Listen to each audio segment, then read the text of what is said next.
Hello, yeah. Sorry about that. I had to get my internet, had to resolve an internet problem, but I got it all resolved now, and I'm here.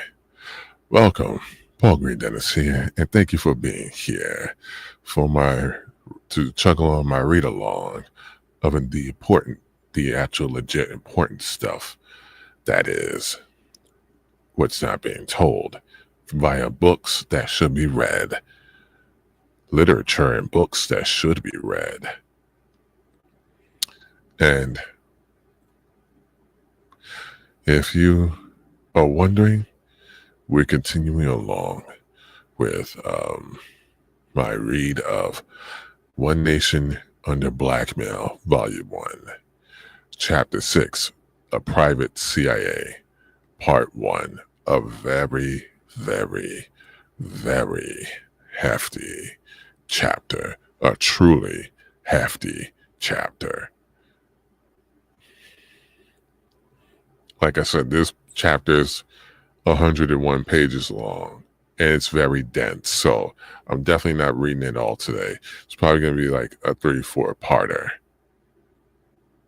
But the previous chapter that I finished, and the read along was chapter 5, which was Shades of Grey. A very apt title of that chapter, and a very apt title, even though I think the veil's completely off, especially with how both parties are like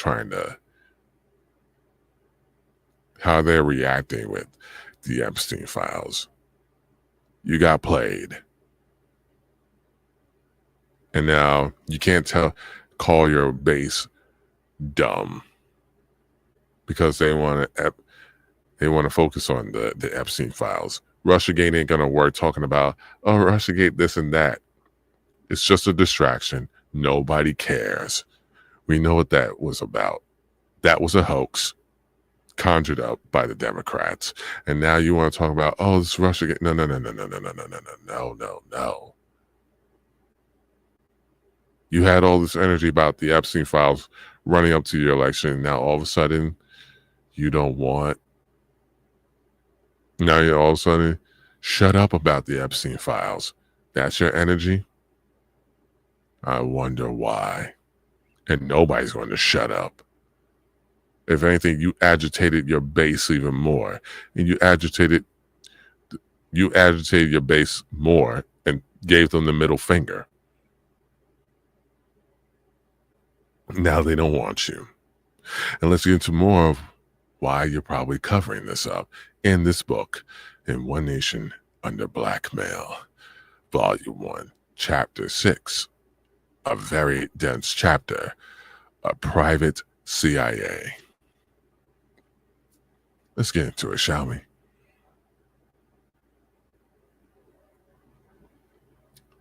The first section of this very dense chapter, Changing Times.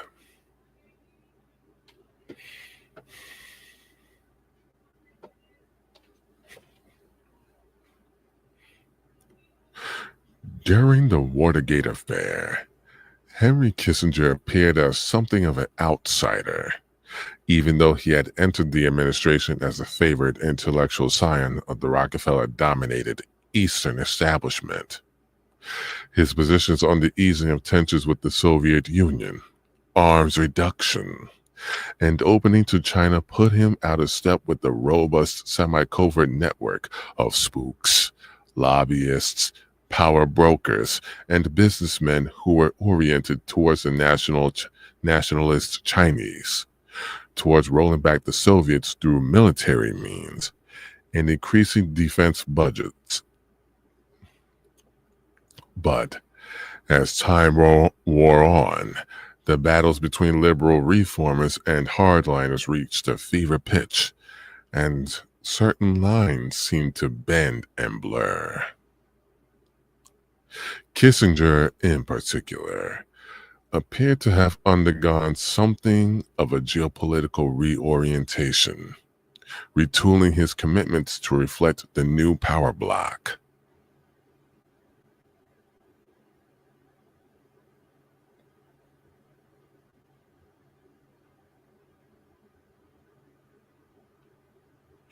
In the latter part of the 1970s, he took up a post at the Center for the Institute of International Studies. As Jerry Sanders has noted, the center and its partner organization, the American Enterprise Institute, set themselves up in competition with such august bodies as the Council on Foreign Relations and the Trilateral Commission.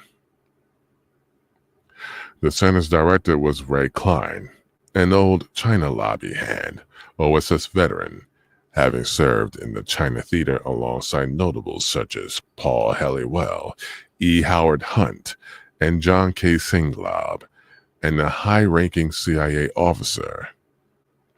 Klein had been a consistent critic of the Nixon-Kissinger policies of detente and opening to China.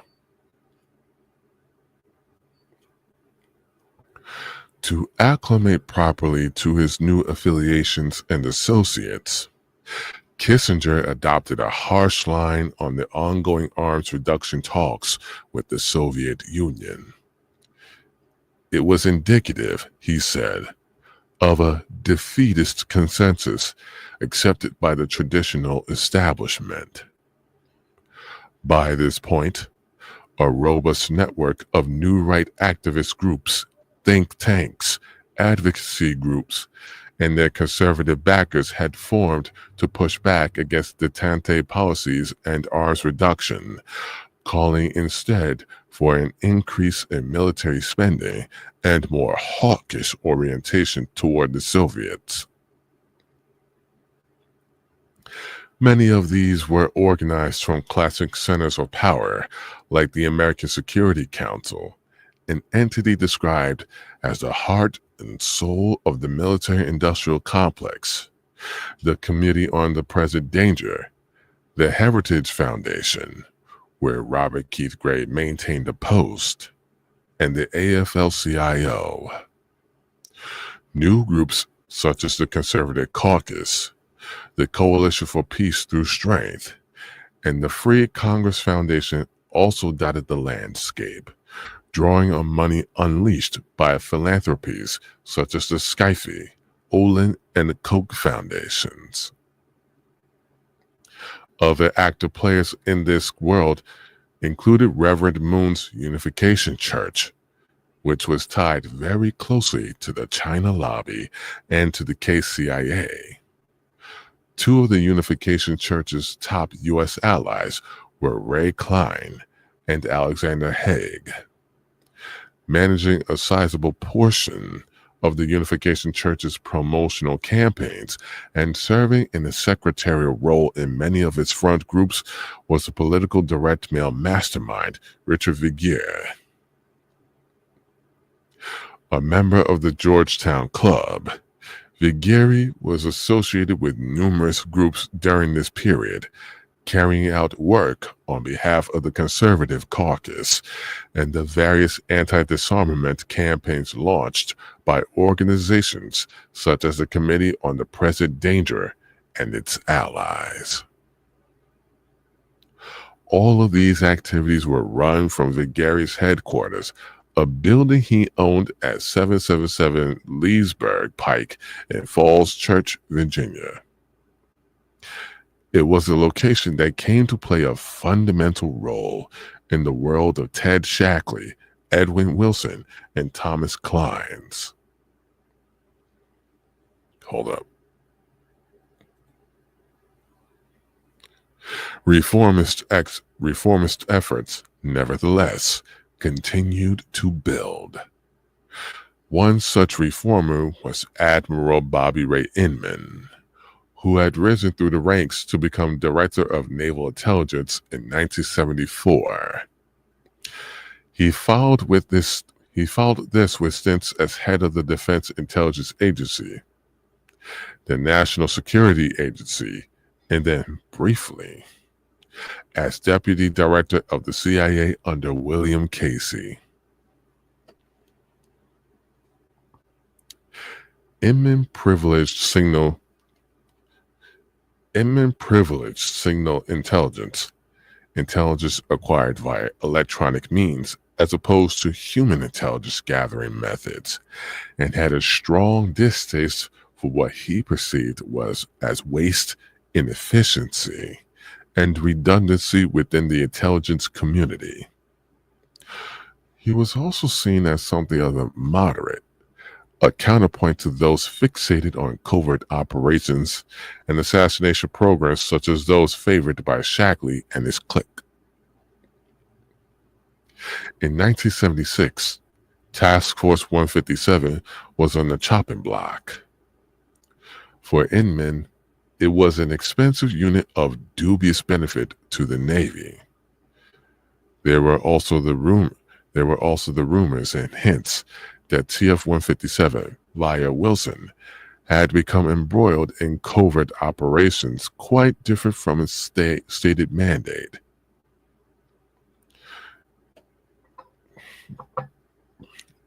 In 1975, for example, Wilson entered into a series of curious business arrangements with Bernie Houghton of Nugan, a bank headquartered in Australia whose management consisted predominantly of supposed former U.S. intelligence officials.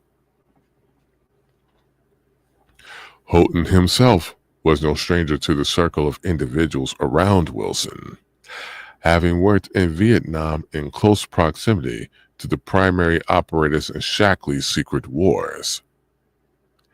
At the time that Houghton was meeting up with Wilson, the Nugan Bank appears to have involved in the brokering the sale of arms to paramilitaries in South Africa.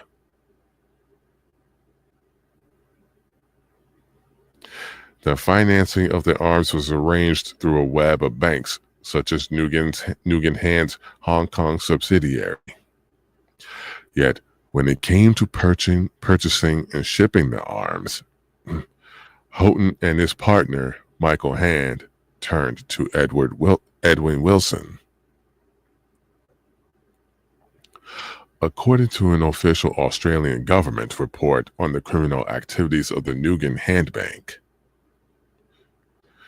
there was a number of meetings between Wilson, Houghton, and the others over a relatively short period of time.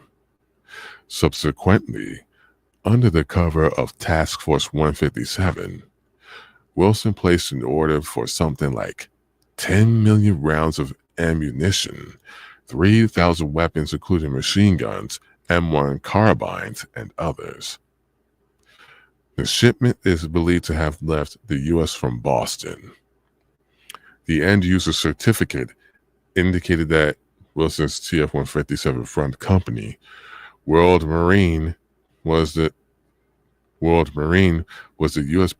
purchasing agent, while the middle company or buyer's agent was an Australian company but not Nugan. The name given as the buyer was Portuguese, and was a name that had been used previously and possibly after by World Marine in other unrelated covert operations. Wow. Fronts and companies and mandates and agencies not doing what they are mandated to do, what they were actually meant to be doing. Liars.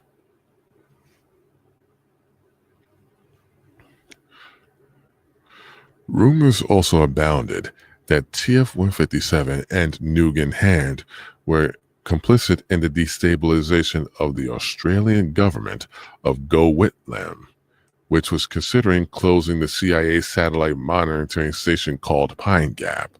You don't say. Hold on.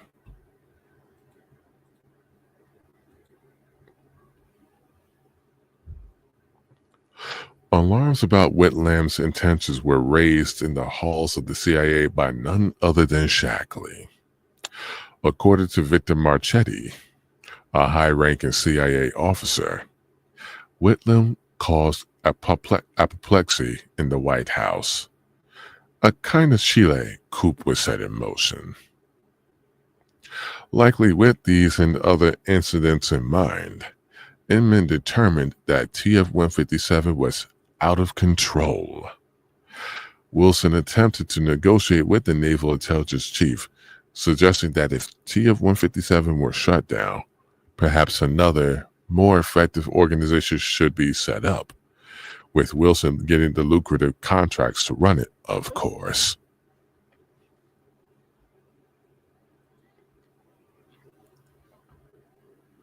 Shackley also attempted to intercede, suggesting to Inman that shuttering the program and firing Wilson would be the loss of a major intelligence asset. Right. Inman told Shackley that if he found Wilson so valuable, he could put him back on the CIA payroll. TF-157 was ultimately shut down, and Wilson was, by all appearances at least, out of the job. At that same moment, events were taking place that would ultimately lead to Wilson's downfall. In December 1975, shortly before Inman's decision to dismantle TF-157, Wilson met a former CIA operative named Frank Turple. Turple ran a company called Intercontinental Technology, a subsidiary of Stanford Technology, a firm that would feature prominently in the Iran-Contra affair. Stanford's owner was Albert Hakim, an Iranian businessman who acted as a back channel between Iran and Israel. By the time he met Turple, Wilson was already familiar with Hakim, as they had been introduced by Richard Secord. Turple proposed to Wilson a business venture that involved scouring weapons and other sensitive technologies for the government of Muammar Gaddafi in Libya. Wow. Turple had been trading with Libya through a partnership with a Pennsylvania businessman named James McElroy. McElroy, according to Peter Maas, had been one of the first entrepreneurs to cash in on money-flush OPEC oil nations in Africa and the Middle East. McElroy began supplying them with everything from Pampers to pistols. Gradually, Libya became one of his big customers, and from Pampers, it was more and more pistols. But what the Libyans hoped to score from Turple and Wilson was heavier equipment, C4 plastic explosives and the Red-Eye missile. With the approval of Shackley and Kleins, Wilson went to work in Libya. The operation quickly expanded into a training program for Libyan fighters. To carry this out, Wilson and Turple set up a cover company called Intertechnology and several other export firms. Former CIA officers like Kevin Mulcahy were brought in to run them, while the secret training school was staffed by former Green Berets. Among the trainers was Eugene Tafoya, a beefy, acne-scarred thug, widely disliked by his comrades, who, after a few glasses of Flash, the Libyan equivalent of bathtub gin, would boast about all the people he'd blown away behind enemy lines in Vietnam. Soon enough, Tafoya was working as a hitman for Wilson and was outsourced to the Libyan government for an ultimately ill-fated assassination plot against political dissidents living abroad. All the while, Wilson reported information back to Shackley and Kleins and, reportedly, to the SAVAK, the Iranian intelligence apparatus under the Shah, as well. Wow. At this point, Shackley's star was continuing to rise within the CIA. In January 1976, George H.W. Bush was made President Gerald Ford's director of the CIA, and Shackley was made Assistant Deputy Director for Operations. His coveted position was Director of Central Intelligence, and he fully expected to serve as Bush's successor.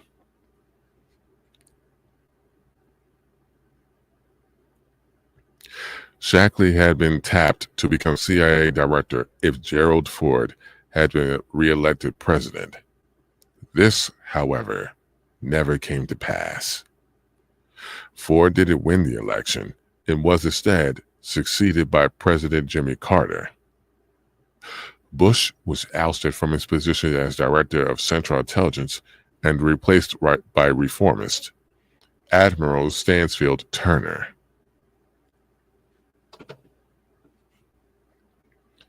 Turner came from outside the world of the CIA, a career military officer. He was a former schoolmate of Carter's and was selected to reorganize the CIA. Large swaths of the agency dedicated to undercover operations and special warfare were systematically removed, fundamentally changing the character and culture of the CIA. Shackley held on for a while, compartmentalizing what remained in the Directorate of Operations and hiding it from the watchful eyes of Carter and Turner. In 1979, Shackley retired from the CIA to dedicate himself to a series of private business ventures. In reality, these ventures were components of a private intelligence network that he had been designing over the course of several years.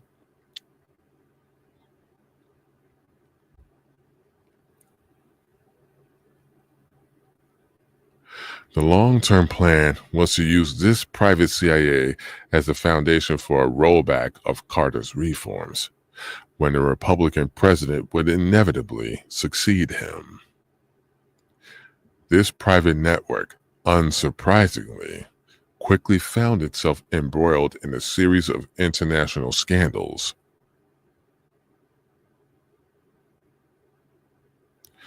Much of Shackley's network was bankrolled with money provided by Wilson. According to FBI memoranda, published as part of a later report by the Congressional Committee investigating the Iran-Contra affair, Wilson provided clients with a loan to organize a company called International Research and Trade, IRT, which acted as a corporate umbrella for two other clients-owned companies. These were System Services International, SSI, and API Distributors. SSI, registered in Bermuda, was later described by Shackley as designed originally to be a trading company for securities. According to his testimony during the Iran-Contra hearings, SSI did very little business. This was soon revealed to be untrue. API Distributors, registered as a Delaware corporation, was organized to act as a supplier for oil companies. One of its primary clients was Pemex, the Mexican state-owned petroleum firm. It set up shop in Houston, Texas, where it shared offices with Wilson's Around World Shipping.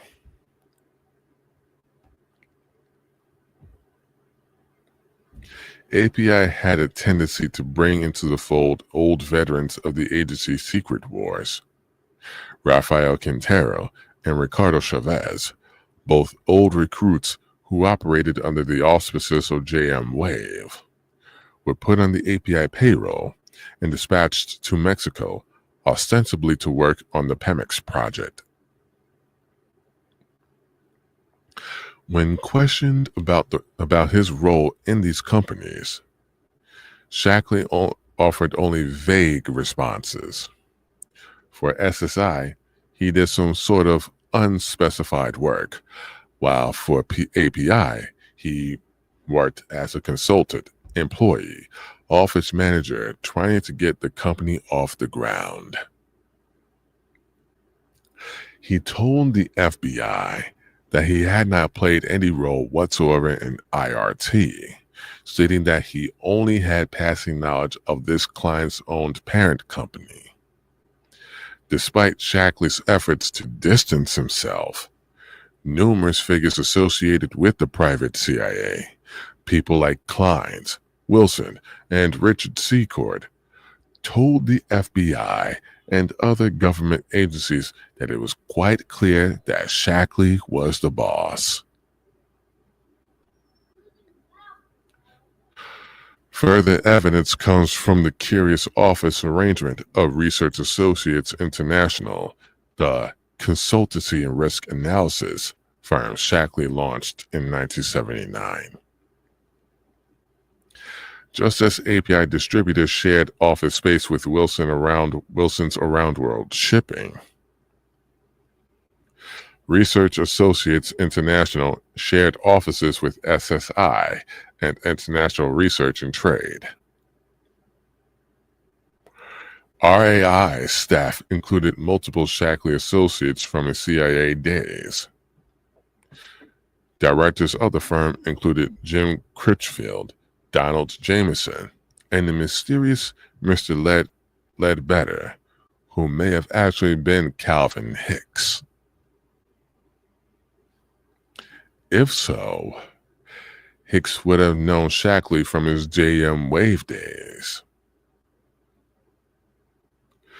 Research Associates International was formed with a specific focus on the oil industry, and it appears to have only had one exclusive client, John Dwyer. John Deuce, deceptively spelled as Dwyer in the transcripts of Shackley's Iran-Contra testimony.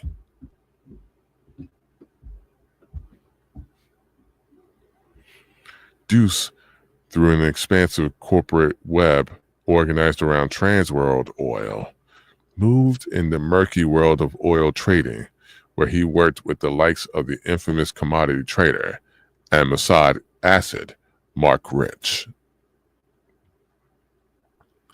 Between 1979, when he first hired Shackley's Research Associates International, and 1993, it's quite a while, Deuce dominated South Africa's oil imports, with Transworld Oil accounting for more than half of South Africa's oil purchases. Aside from Deuce, the other giants of this trade, which was essential for the maintenance of the apartheid regime, were Mark Rich and Marimpex, a German oil trading company. As will be noted later in Chapter 16, a former girlfriend of Epstein's, Frances Jardine, later married John Deuce. Jardine accompanied Epstein to the Clinton White House in September 1994.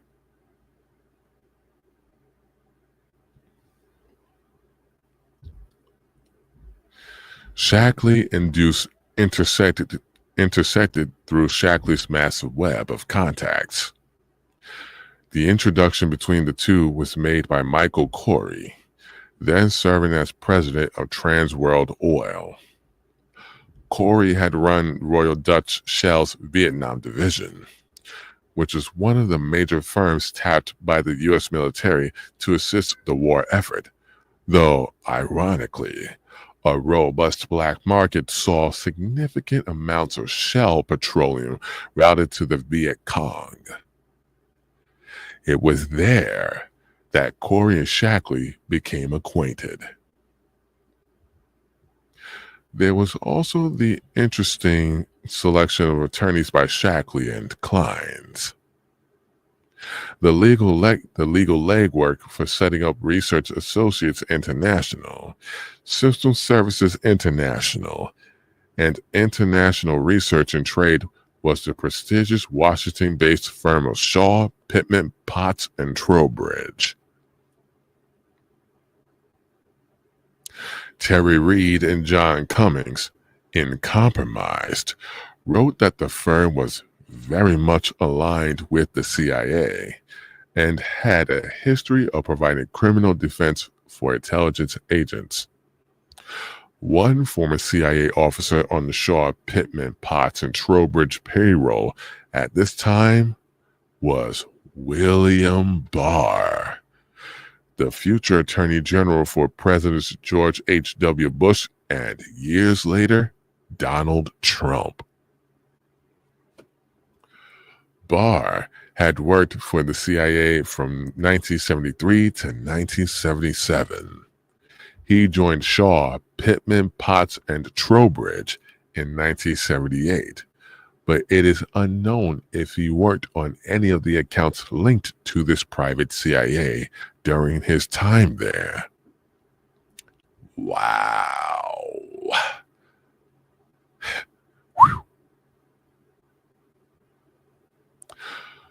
One lawyer at the firm who was known to represent these interests was Barbara Rosati, who worked as Klein's attorney. Rosati's name appears in FBI files in connection with what might have been the crown jewel of this entire complex, the Egyptian American Air Transport and Services Corporation, EATSCO. EATSCO was owned by two corporate entities. 51% was held by Tursom, a Virginia company owned by Egyptian intelligence officer turned businessman Hussein Kane Salem, and 49% was held by Klein's SSI. Klein's Salem parked the headquarters of EATSCO at a familiar location, 7777 Leesburg Pike, the same building that was a hub for the emergent New Right networks of Richard Viguieri and his associates. To make these ties more compact, Salem throughout Ramadan Inn, located next to 7777 Leesburg Pike. According to Klein's, the hotel's bar was a CIA watering spot. EATSCO functioned as a middleman in arms sales made by the Pentagon to Egypt following the arrangement agreed upon during the Camp David Accords. It inserted itself between the respective militaries and the freight forwarders that were selected to move the cargo. From the get-go, it was clear that this was hardly a normal arrangement. Most Pentagon-related arms sales did not involve any commercial concern like EATSCO, which makes it somewhat unsurprising that EATSCO became implicated in the scheme to overcharge the Pentagon for the costs of the shipments.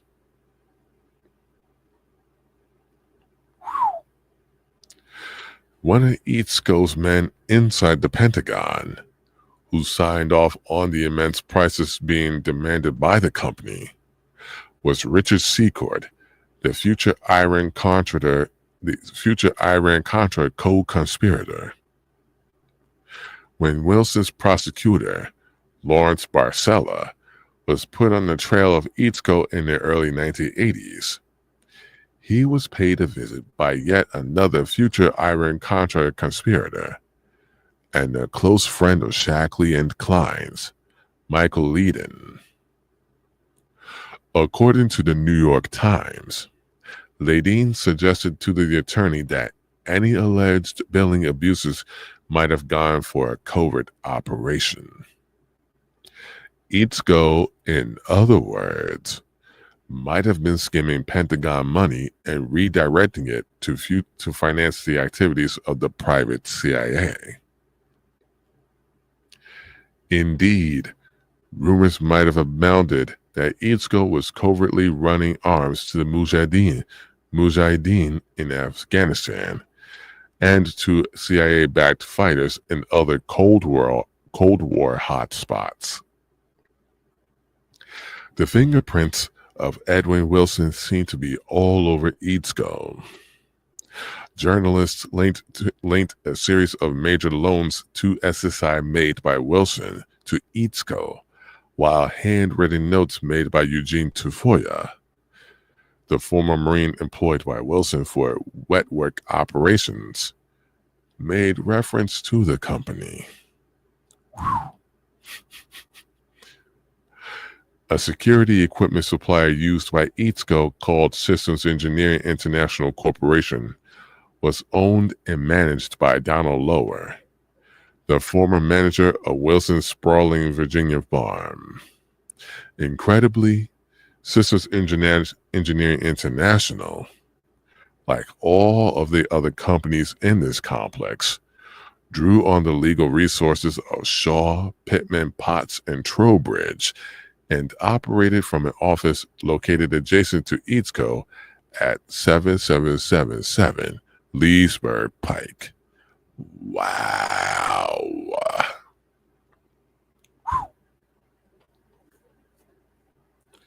I knew this chapter was going to be dense, but it's already denser than I thought it was off the bat. Wow.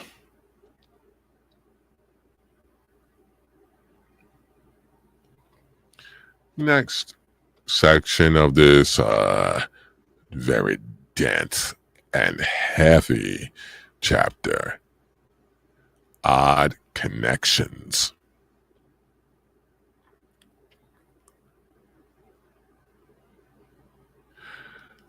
By the mid-1970s, Edwin Wilson had gained control of Joseph J. Capucci. By the mid-1970s, Edwin Wilson had gained control of Joseph J. Capucci Associates, an international firm specializing in the protection of heads of state. The company had been formed by U.S. Air Force Colonel Joseph J. Capucci. He had been no stranger to the world of intelligence.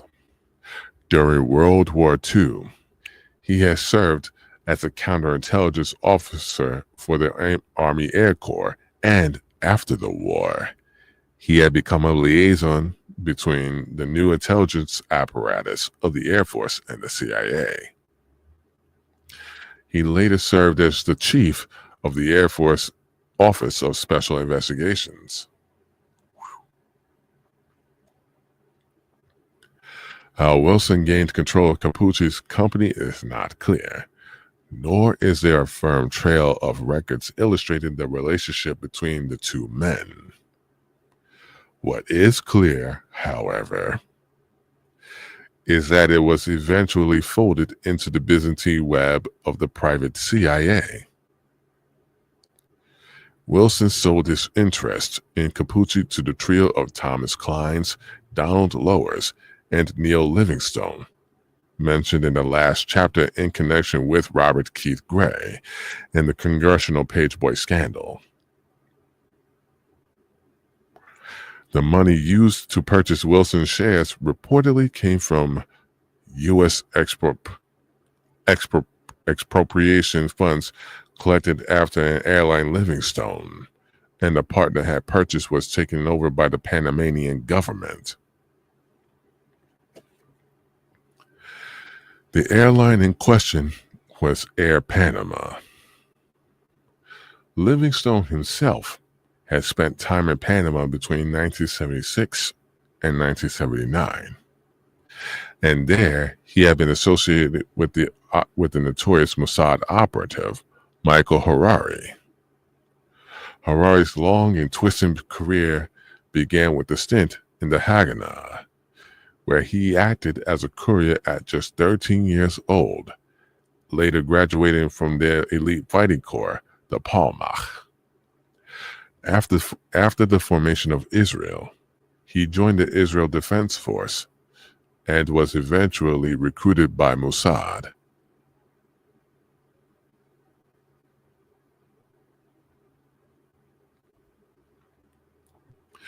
During the early 1970s, Harari led teams across Europe to hunt and target members of Black September, the Palestinian group responsible for the Munich Olympics massacre. Harari's team had a tendency to leave a trail of dead bystanders and civilians in their wake. Wow. Sounds very familiar what's going on right now. Despite this, he was eventually dispatched to serve as head of Mossad's Latin American operations. What the hell are you doing in Latin? I won't even bother asking about that.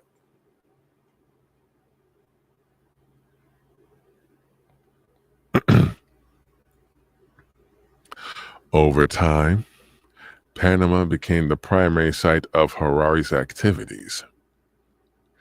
Livingstone, in an article on the spy master for the Washington Post, wrote that Panama City had to become an intelligence center, a sort of Latin American version of Beirut or Vienna.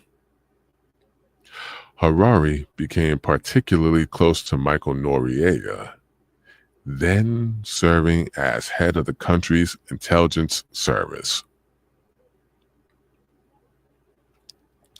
Noriega maintained a convoluted intelligence web, simultaneously serving on the payrolls of the CIA and the Cuban intelligence directorate, the Dirección General de Inteligencia. Wow. Noriega's relationship with the DGI, writes Livingstone, became a valuable pipeline of information on PLO, Palestine Liberation Organization, activities for Harari and his superiors back in Israel. By the early 1980s, Harari had been detached from the Mossad, at least in an official capacity, and was making a living as an arms dealer and security specialist for Noriega. Jose Blandón Castillo, a top Noriega's advisor who testified to the Senate Foreign Relations Committee's Subcommittee on Terrorism, Narcotics, and International Operations, also known as the Kerry Committee, accused Harari of running a network that managed a guns and drugs pipeline across Latin America. It was this same logistical network that laid the groundwork for the later Contra support efforts. Harari, importantly, was in close contact with Duane Claridge, the CIA officer who oversaw these initial efforts. Livingstone's tenure at Capucci was among the first of his post-Panama activities. A contract was signed with the Egyptian government of Anwar Sadat to train the presidential security forces. CIA-trained Cuban exile Felix Rodriguez, who had worked under Shackley at both JM Wave and in Vietnam, was brought in to oversee the operation. Wow. It was part of the arrangement being organized by Wilson and clients that had produced the Eatsco deal. Both would later tell journalist Morgan Strong that deals such as these were being made through a kickback arrangement in which large sums of money were to be passed to Sadat via Hosni Mubarak in exchange for these contracts. Eatsco's primary support apparatus in these various deals was Global International Airways, a Kansas City-based charter airline and cargo carrier founded in the late 1970s by Farhad Azima, an Iranian-born businessman.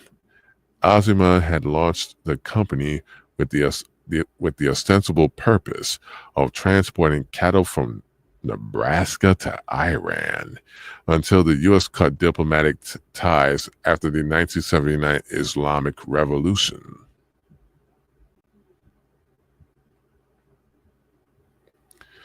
It was likely that much more than cattle was being ferried, much more, on these flights, considering that Azima was reportedly tied to the Shah Savak.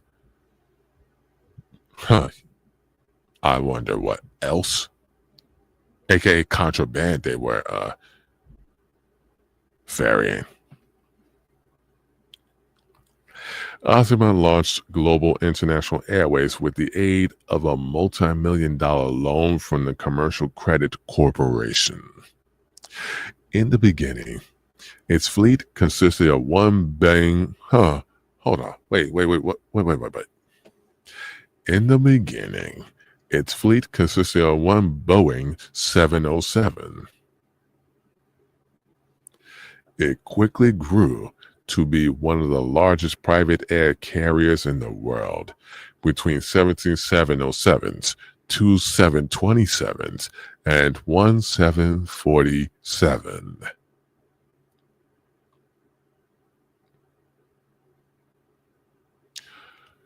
Joseph Trento suggests that Azima was a frontman for the private CIA, with Global International having been actually been designed by James Cunningham, who had worked under Shackley in Laos as the manager of the CIA's Air America.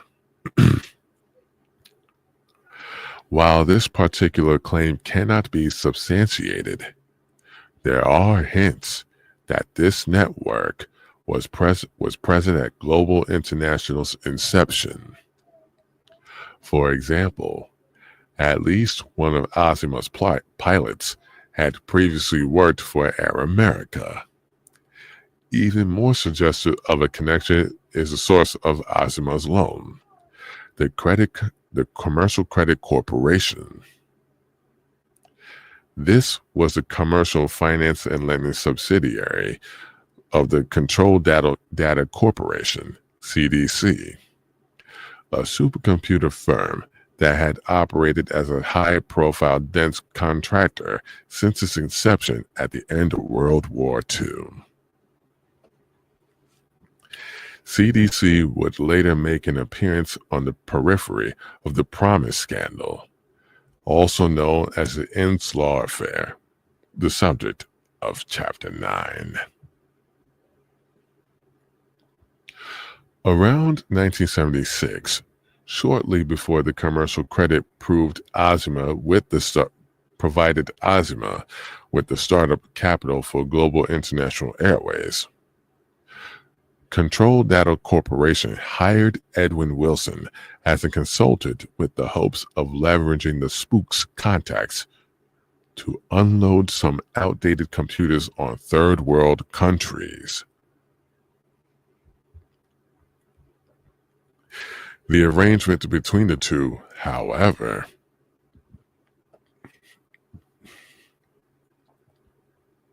seems to have been much greater than simple export affairs. Wilson was subsequently accused of having bugged the offices of the U.S. Army Materiel Command in order to obtain inside information on bidding and procurement plans on behalf of the corporation.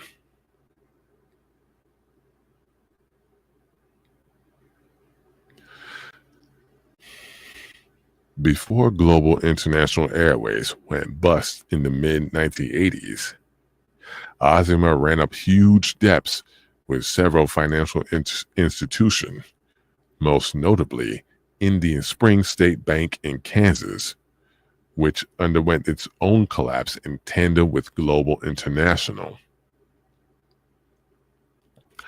Azima had been brought brought on as a director for the institution, while its vice president, Anthony Russo, acted as a financial consultant for Global International.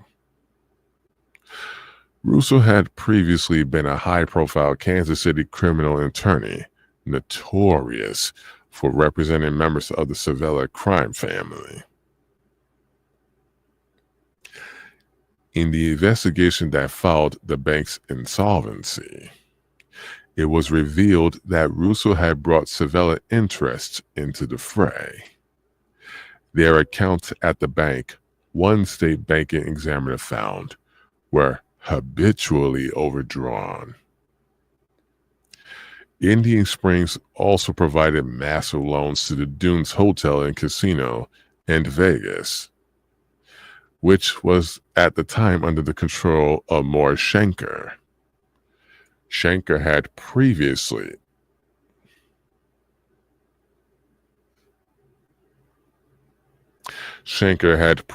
been Jimmy Hoffa's attorney and was no stranger to suspect financial wranglings, as he had been intimately involved with the corruption plaguing the Teamsters Pension Fund.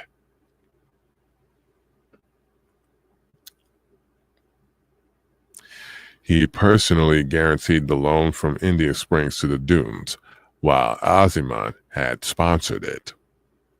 Global International was at the heart of these business transactions, as the airline had a contract with some Las Vegas hotel casinos to fly junkets.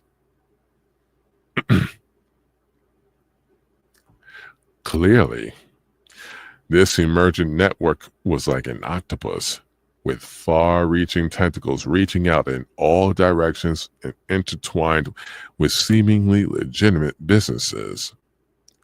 The ghostly traces of this network's presence could be found in all types of corruption. One strange nexus touched on briefly by journalist Pete Bruton was the complex of companies set up in Louisiana by Charles F. Haynes and Vaughn R. Bobby Ross. Ross was a pilot with a military service record, and Haynes was a timberman. The hell is that supposed to mean?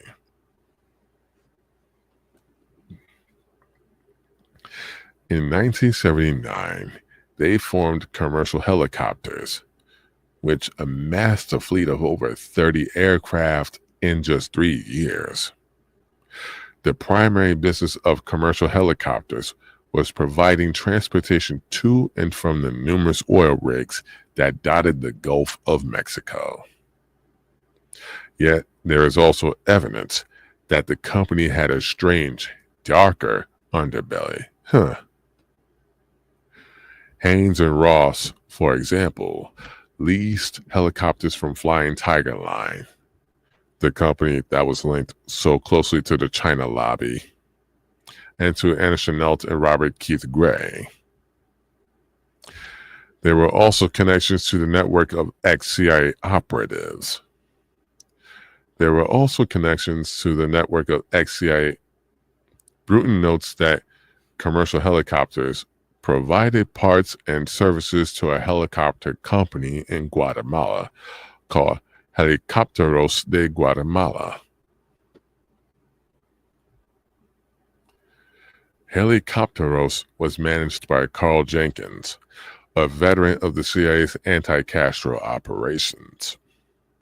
Operating from outposts in Florida, Mexico, and the Caribbean, Jenkins had been the case officer for a number of important Cuban exiles, including Rafael Quintero and Emmanuel Artime, both of whom had reappeared in the circles that surrounded Shackley, Clines, and Wilson.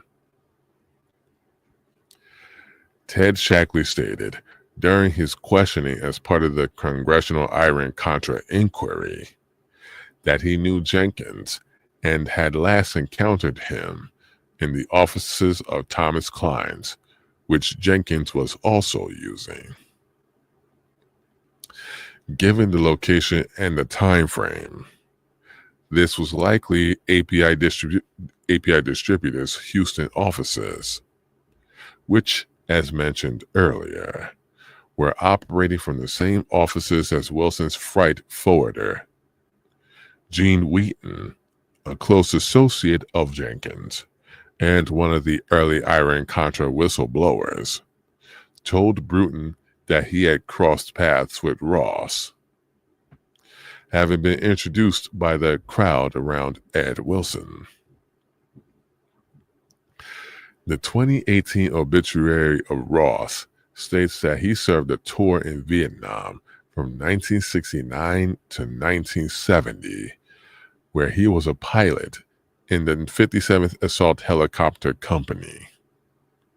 During this same year, the 57th was tasked with providing support to the Military Assistance Command Vietnam Studies and Observation Group in their mission to send reconnaissance teams in Laos and Cambodia to locate and interdict North Vietnamese Army (NVA) infiltration routes and their sources of supply. Damn. Ross, in other words, was in direct proximity to the secret war in Laos, the CIA wing of which was being run by Shackley and his cronies. Wheaton's claim about the business affair of Ross and Haynes included the allegation that commercial helicopters had, in fact, purchased API distributors. Ross denied to Peter Bruton that this was true, but oddly enough, Haynes formed a company called API Oil Tools and Supply. While this company, like commercial helicopters, was registered in Louisiana, the bulk of its business, leasing power tongs and oil drilling tool, was located in Houston, Texas. Crucial financing for commercial helicopters and API Oil Tools and Supply came from Herman Beebe, the financial brain behind a network of banks and savings and loans that sprawled from Louisiana, Texas, and other surrounding states. Beebe, who was later implicated in the massive collapse of numerous savings and loans in the 1980s, had long-standing ties to the criminal underworld, some of which went right to the top of the major American mafia families. Wow. According to Stephen Pizzo, Mary Fricker, and Paul Muolo, Beebe had been arrested in a New York restaurant with East Coast Mafia boss Carlo Gambino and Florida boss Santo Trafficante in 1966. He was further linked by a number of law enforcement sources to Trafficante's close partner Carlos Marcello, the Don of the New Orleans Mafia, whose empire extended well into Texas. In 1972, U.S. Customs agents and police raided a Shreveport, Louisiana warehouse owned by Beebe. Inside, explosives and rigging devices that were designed for anti-Castro Cuban groups were found. Though Beebe never faced charges in relation to the incident, numerous conspirators were arrested, among them a close associate of the Gambino family, Murray Kessler. Another was the pilot who had been hired to ferry the explosives, none other than Barry Seal, the infamous drug pilot who operated on the CIA payroll and who would later be implicated in running Colombian cocaine in conjunction with covert Contra support operations.